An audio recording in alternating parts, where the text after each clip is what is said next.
నమస్తే, welcome to Bharati TV. నేను బాపయ్య. మన దేశంలో వివిధ రాజకీయ పార్టీలు ఉంటాయి. మన రాష్ట్రంలో కూడా వివిధ రాజకీయ పార్టీలు ఉన్నాయి. మన రాష్ట్రంలో ఉండే పార్టీలని ప్రాంతీయ పార్టీలు అంటాం. సో తెలుగుదేశం పార్టీ కావచ్చు, లేదా జనసేన పార్టీ కావచ్చు, లేకపోతే వైఎస్ఆర్ కాంగ్రెస్ పార్టీ కావచ్చు. సో ఇక్కడ చూసుకుంటే మనకి చంద్రబాబు నాయుడు తెలుగుదేశం పార్టీ నుంచి ఉన్నారు, వైఎస్ జగన్మోహన్ రెడ్డి వైఎస్ఆర్ కాంగ్రెస్ పార్టీ నుంచి ఉన్నారు. అయితే ఈ పార్టీలకు సంబంధించి ఎవరికి వాళ్ళ ఇష్టమైన నాయకులకు సంబంధించి పోస్టులు పెడుతూ ఉంటారు, వాళ్ళని హైలైట్ చేస్తూ పోస్టులు పెడుతూ ఉంటారు. గతంలో అయితే పేపర్లో అడ్వర్టైజ్మెంట్లు ఇచ్చేవాళ్ళు, లేకపోతే ఫ్లెక్సీలో బ్యానర్లో వేయించేవాళ్ళు. కానీ ఇప్పుడు సోషల్ మీడియా విపరీతంగా పెరిగిపోయింది కాబట్టి సోషల్ మీడియాలో పోస్టులు పెడుతున్నారు. సో ఈ సోషల్ మీడియా వచ్చిన దగ్గర నుంచి కూడా ఒక వికృతమైన సంస్కృతి కూడా తెర మీదకి వచ్చింది. అదేంటంటే అవతల పార్టీ వాళ్ళని కించపరుస్తూ పోస్టులు పెట్టడం ఒకటైతే, ఇంకా దారుణమైనది ఏంటంటే అవతల పార్టీ వాళ్ళ క్యారెక్టర్ని అసాసినేషన్ చేస్తూ కూడా పోస్టులు పెట్టడం. దారుణమైన సంస్కృతికి వైఎస్ఆర్ కాంగ్రెస్ పార్టీ తెరలేపింది అని అనుకుంటే, కొంత అభ్యంతరకరమైన పోస్టుల్ని యువతల పార్టీ వాళ్ళు కూడా పెడుతున్నారు. ఎందుకంటే ఎంత ఓర్పుగా ఉందామనుకున్నా వాళ్ళు ఎలాగో అలాగా గిల్లి చూస్తున్నారు వైఎస్ఆర్ కాంగ్రెస్ పార్టీ వాళ్ళు. దాంతో వీళ్ళకు కూడా కోపం వస్తుంది, కాదనలేని పరిస్థితి. ఎందుకని అంటే ఆవు సాధు జంతువు అని అంటాం. మరి తోక మెలిపెట్టామనుకోండి ఆవుని, లేదా చెవి మెలిపెట్టామనుకోండి కొమ్ము విసరదా? మరి అంటే ఆవుకు కూడా ఓర్పు లేదు అనుకోవాలా, లేకపోతే సాధు జంతువు కాదు అనుకోవాలా? సో కాబట్టి అవతల వాళ్ళని గిల్లటం వీళ్ళు ఆపాలి. వీళ్ళు కూడా కొంచెం సంయమనం పాటించాలి. ఆ పెట్టే పోస్టులేవో కాస్త ముందు వెనక ఆలోచించి పెడితే బాగుంటుంది.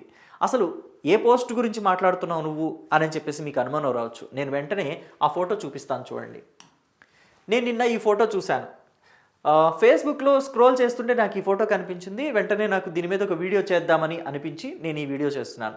1999లో రాజారెడ్డి, 2009లో రాజశేఖర్ రెడ్డి, 2019లో వైఎస్ వివేకానంద రెడ్డి. మరి 2029లో ఎవరు? అంటే వేరే వాళ్ళ చావుని కోరుకుంటున్నారా, లేకపోతే వాళ్ళ ఫ్యామిలీలో 10 ఏళ్లకు ఒకసారి ఎవరో ఒకళ్ళు పోతున్నారు, వాళ్ళ ఫ్యామిలీకి ఒక శాపం తగులుకుంది అని చెప్పేసి ఎగతాళి చేస్తున్నారా? ఇలా చేయకూడదు కదా. కింద కూడా చూడండి, ఇదేదో మురారి సినిమా రీమేక్ చేస్తున్నట్టుంది ఏంటి అని చెప్పేసి ఇలా పెట్టారు.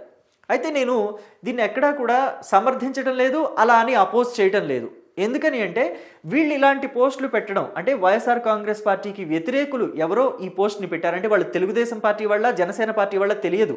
కానీ ఎవరో ఈ పోస్ట్ పెట్టారు, వైఎస్ఆర్ కాంగ్రెస్ పార్టీని ఖచ్చితంగా వ్యతిరేకించేవాళ్ళే. లేదా వైఎస్ఆర్ కాంగ్రెస్ పార్టీ వాళ్ళు కూడా పెట్టుకుని ఉండొచ్చు సానుభూతి కోసం. ఏం తప్పేముంది దాంట్లో? పొలిటికల్ యాంగిల్లో ఆలోచించి వాళ్లే పెట్టుకుని ఉండొచ్చు సింపతి కోసం. సో ఎవరన్నా సరే ఇలాంటి పోస్టులు అయితే పెట్టకూడదు. పెడితే మాత్రం అది ముమ్మాటికి తప్పే. ఒకవేళ తెలుగుదేశం పార్టీ వాళ్ళు కానీ జనసేన పార్టీ వాళ్ళు కానీ పెట్టి ఉంటే వాళ్ళ తప్పుని సరిదిద్దుకుని వెంటనే ఈ పోస్ట్ని సోషల్ మీడియా నుంచి డిలీట్ చేయాలి. ఒకవేళ వాళ్ళు పెట్టుంటే కూడా నేను దాన్ని సమర్థించడం లేదు, కానీ వాళ్ళు ఎందుకు పెట్టారా అనే దాని మీద నేను మాట్లాడదలుచుకున్నాను. ఎందుకంటే గతంలో నారా చంద్రబాబు నాయుడు వయసు గురించి మాట్లాడారు, కొంతమంది ఆయన డెత్ గురించి కూడా మాట్లాడారు. అంటే ఆయన ఎప్పుడు పోతాడో ఏంటో తెలియదు, 73 ఏళ్ళు వచ్చినాయి, 74 ఏళ్ళు వచ్చినాయి అని చెప్పేసి 2019 నుంచి 2024 మధ్య వైఎస్ఆర్ కాంగ్రెస్ పార్టీ వాళ్ళు అనేక మంది మాట్లాడారు. దాన్ని ఎక్కడా కూడా వైఎస్ జగన్మోహన్ రెడ్డి ఖండించలేదు. వైఎస్ జగన్మోహన్ రెడ్డి ఎప్పుడూ కూడా వాటిని ఖండించే ప్రయత్నం కూడా చేయకపోవటం వల్లే వాళ్ళు ఇంకా దాని మీద పేటరేగిపోయి మాట్లాడారు. సో ఒకళ్ళ చావు గురించి మాట్లాడే విషయాన్ని, అంటే ఒక పుట్టుకలు చావుల గురించి మన చేతిలో లేని వాటి గురించి మనం మాట్లాడటం అనేది చాలా పెద్ద తప్పు. సో దాన్ని ఎవరూ కూడా చేయకూడదు. దాన్ని ఎవరైనా చేస్తున్నా కానీ మనకు తెలిసిన వాళ్ళైతే, మనకి బాధ్యతాయుతమైన పదవిలోనో లేకపోతే హోదాలోనో మనం ఉంటే దాన్ని వెంటనే ఖండించాలి. వైఎస్ఆర్ కాంగ్రెస్ పార్టీలో ఒక బాధ్యతాయుతమైన పదవి అదేంటంటే ఆయన గతంలో సీఎంగా ఉన్నారు 5 ఏళ్ళు, 19 నుంచి 24 వరకు సీఎంగా ఉన్నారు. పైగా ఆ పార్టీకి అధ్యక్షుడిగా ఉన్నారు. నాకు తెలిసి శాశ్వత అధ్యక్షుడు అని చెప్పేసి ఒకటి ఏదో పెట్టుకున్నారు. మరి అది శాశ్వత అధ్యక్షుడిగా ఆయన ఉన్నారా, లేకపోతే నార్మల్ అధ్యక్షుడిగా ఉన్నారా మీకు తెలిస్తే కమెంట్ బాక్స్లో తెలియచేయండి. ఏది ఏమైనా అధ్యక్షుడే కదా, శాశ్వత అధ్యక్షుడైనా తాత్కాలిక అధ్యక్షుడైనా అధ్యక్షుడే. మరి ఆ పదవిలో ఉండి జగన్మోహన్ రెడ్డి ఎందుకు ఖండించలేదా అని చెప్పేసి ఆయనే ఆలోచించుకోవాలి. పైగా ఈ మధ్య నేను ఇంకొక న్యూస్ కూడా విన్నాను. Jaganmohan Reddy helicopter take off అయిన తర్వాత ఒక 15 నిమిషాలకి మంచు కారణంగా వెళ్ళే దారి కనిపించక మళ్ళీ వెనక్కి వచ్చేసి ల్యాండ్ అయింది అన్నప్పుడు చూసారా, ఇది ఒక చిన్న సిగ్నల్. దేవుడి జోలికి వస్తే ఇలాగే అవుతుంది, ఈసారి ఏకంగా తీసుకెళ్ళిపోతాడు అని చెప్పేసి కొంతమంది కామెంట్లు పెడుతున్నారు. అది చాలా తప్పు. అలా ఎప్పుడు పెట్టకండి. ఎప్పుడైనా సరే నిజంగానే తిరుమలలో జగన్మోహన్ రెడ్డి హయాంలో అక్రమాలు జరిగాయి, అవినీతి జరిగింది, లేకపోతే కల్తీ మద్యం విషయంలో కూడా కల్తీ జరిగింది, ఆయన హస్తం ఉంది అని చెప్పేసి అనుకుంటే అది ఇన్వెస్టిగేషన్ జరగాలి, ఆయనకి శిక్ష పడాలి అనుకోవాలి. కానీ ఆయన చచ్చిపోవాలని, లేకపోతే అర్ధాంతరంగా రాలిపోవాలని, అర్ధాంతరంగా దేవుడు తీసుకువెళ్ళిపోవాలని చెప్పేసి ఎక్కడా అనుకోకూడదు. ఎవరు కూడా దయచేసి ఇలాంటి వాటి మీద పోస్టులు పెట్టకండి.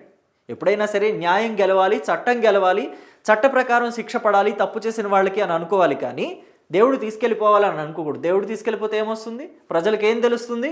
వాళ్ళు చేసిన ద్రోహం తెలుస్తుందా? నిజంగానే వైఎస్ జగన్మోహన్ రెడ్డి కల్తీ మద్యంలో ఆయన హస్తం ఉందనుకోండి, సిట్టు కూడా ఏం చెప్పింది? మద్యంకి సంబంధించి గత 5 ఏళ్లలో ప్రభుత్వం నడిపిన మద్యం షాపులకి సంబంధించి కానివ్వండి, లేకపోతే బెవరేజెస్ కంపెనీస్కి సంబంధించి కానివ్వండి, ఫైనల్గా అక్కడ లబ్ధిదారు జగన్మోహన్ రెడ్డి అని చెప్పేసి సిట్టు తన ఛార్జ్షీట్లోనే పొందుపరిచింది. దానికి తగిన ఆధారాలు చూపించారనుకోండి, సిట్టు అరెస్టు చేస్తారు జగన్మోహన్ రెడ్డిని. సిబిఐ కేసులు ఇప్పటికీ నడుస్తున్నాయి. మొన్న నవంబర్ 21వ తారీఖు, అంటే ఈ నెల 21వ తారీఖున 20వ తారీఖున ఆయన విచారణకి హాజరయ్యారు. సో వాటిల్లో కూడా రెగ్యులర్గా విచారణ జరిపారనుకోండి, వాటిల్లో జగన్మోహన్ రెడ్డి అవినీతికి పాల్పడే ఆస్తులు సంపాదించుకున్నారు, క్విడ్ ప్రోకో మనీ లాండరింగ్కి పాల్పడే ఆస్తులు సంపాదించుకున్నారని తేలిందనుకోండి, ఆయనకి శిక్ష పడుతుంది. అంతే తప్ప ఆయన చనిపోవాలని కోరుకుంటే ఏమొస్తుంది? సో కాబట్టి ఎవరు కూడా ఇలాంటి పోస్టులు పెట్టకండి.